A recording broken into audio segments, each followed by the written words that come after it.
Attention. This is a lockdown. Locks, lights, out of sight. I repeat, this is a lockdown.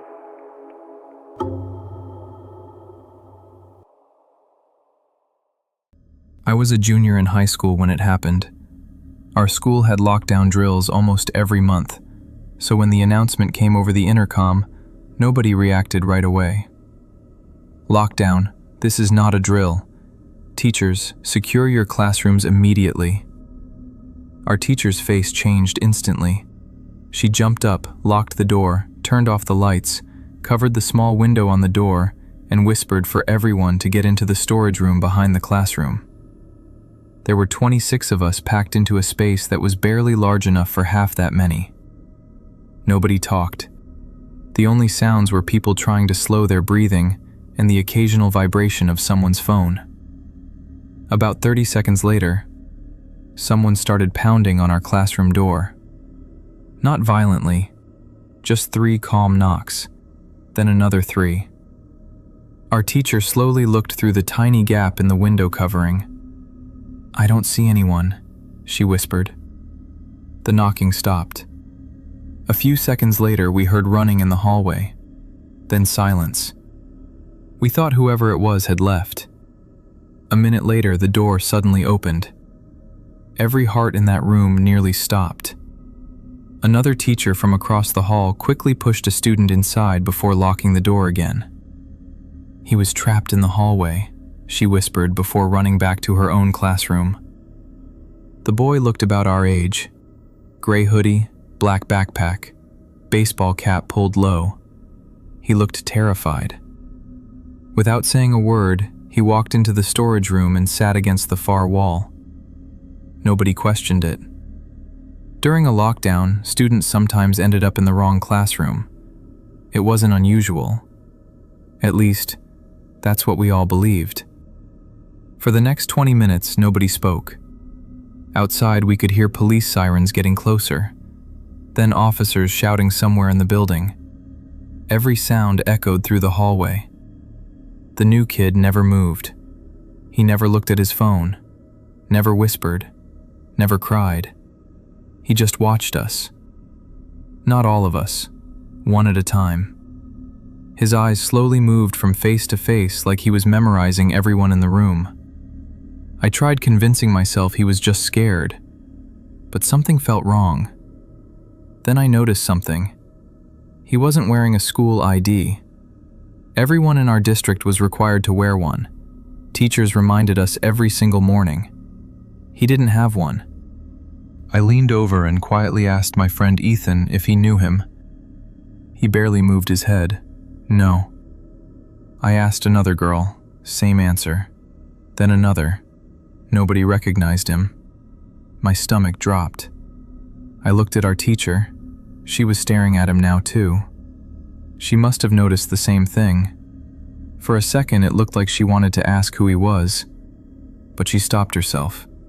If he was dangerous, confronting him inside a dark storage room with 26 students trapped beside him could be the worst decision she could make.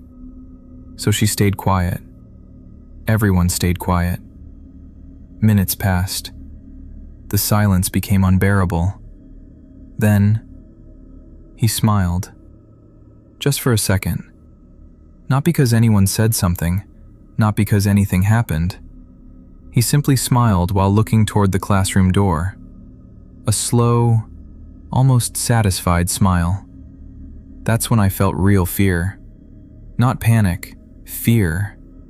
I remember thinking, he knows something we don't. Suddenly, he reached into his backpack. Every person in that room froze. One girl covered her mouth to keep from screaming. Our teacher slowly stepped in front of us. The stranger looked at everyone, then slowly pulled out a bottle of water. He took one drink, put it back, and kept staring toward the door. Nobody breathed. Another 15 minutes passed. Then we heard heavy boots outside. Police. Real police. They announced they would clear classrooms one at a time. Our teacher finally unlocked the storage room. Officers entered with rifles raised. One officer counted everyone, then frowned. "Hold on." He counted again. "Who's that?" He pointed directly at the boy.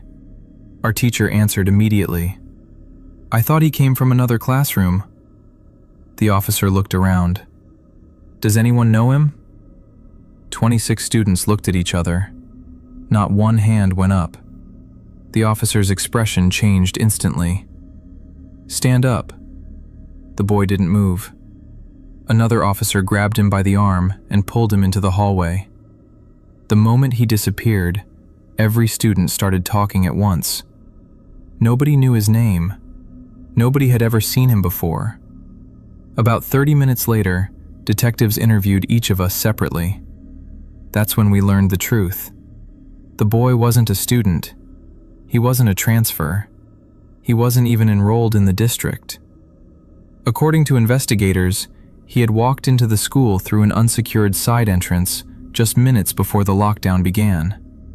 In the chaos, another teacher had assumed he was a student caught in the hallway, and unknowingly placed him in the safest room she could find. Police searched his backpack after taking him into custody.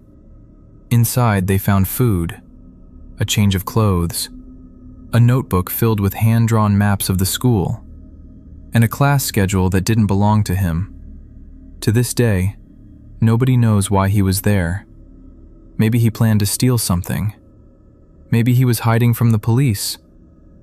Or maybe he had come to that school looking for someone. What I do know is that for nearly an hour, 26 students sat shoulder to shoulder with a complete stranger. And if the police hadn't counted one extra person, he probably would have walked out of the building with the rest of us, without anyone ever realizing he never belonged there.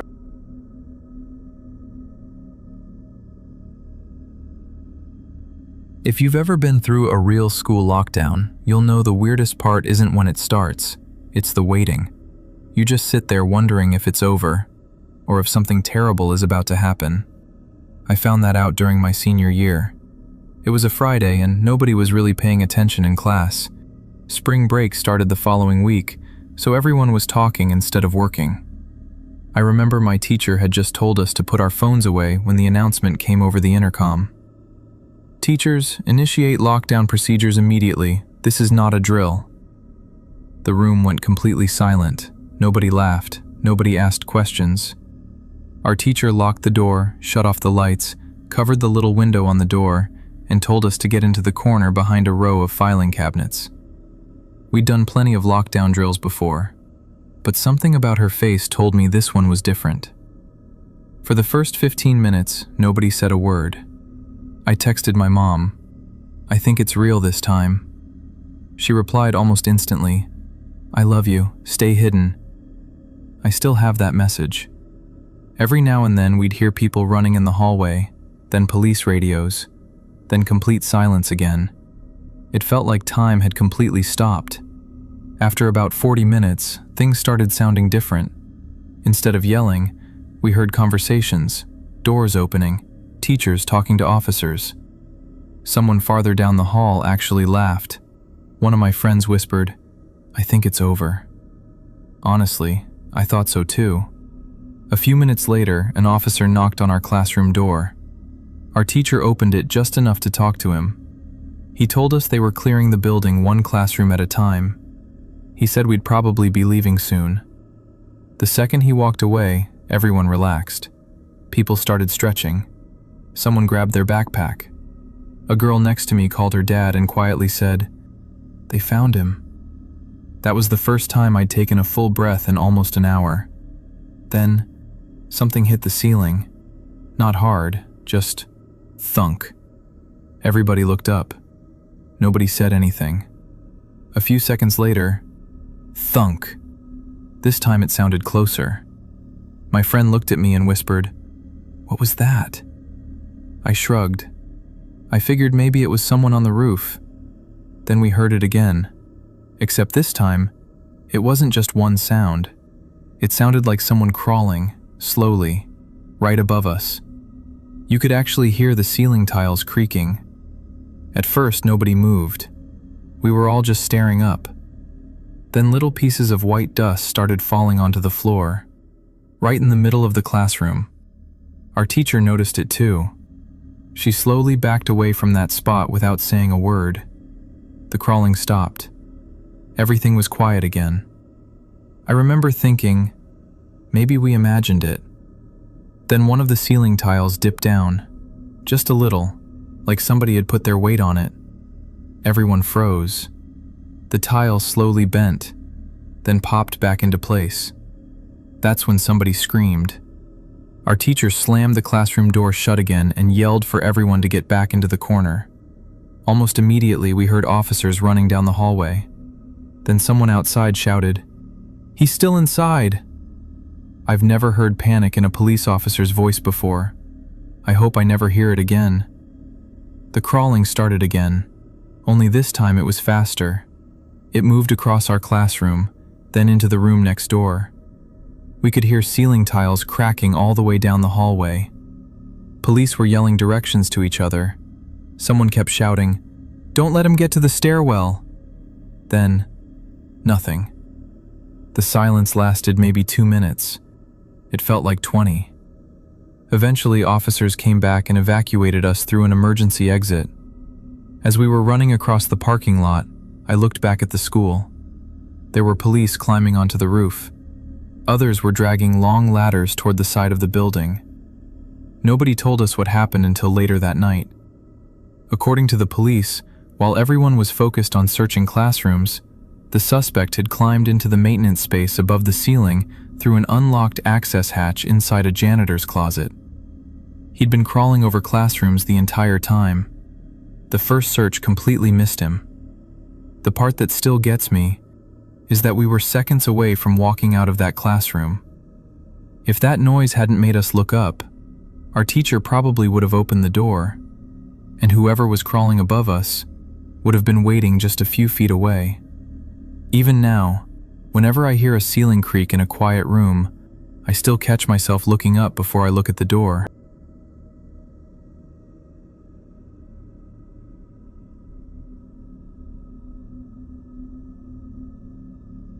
I've never told this story online before, mostly because I still don't know what would have happened if our teacher hadn't been running 5 minutes late that morning. It was just another Tuesday. I got to school around 7:40. Nothing felt unusual. I met up with a couple friends by the vending machines before first period, and we were joking about a math test none of us had studied for. Our first class was English. The only reason I remember that is because our teacher was never late, not once. She was always standing outside her classroom before the first bell. That morning, she wasn't there.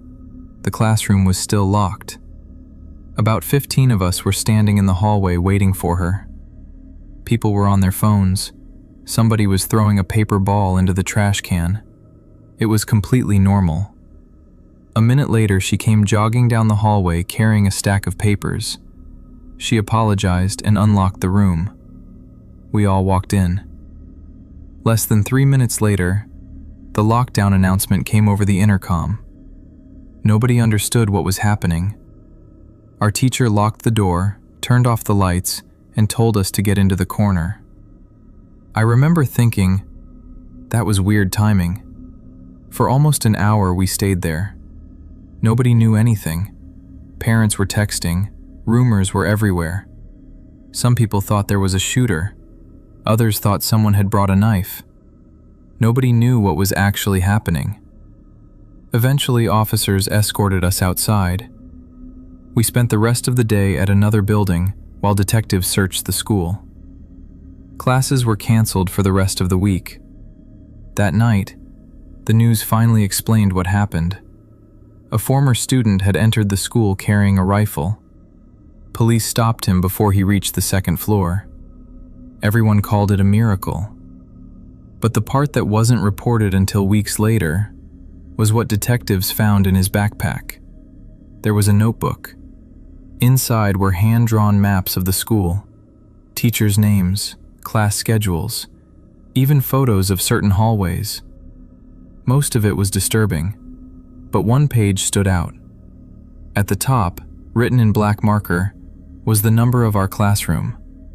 Not the teacher's name, not the subject, just the room number.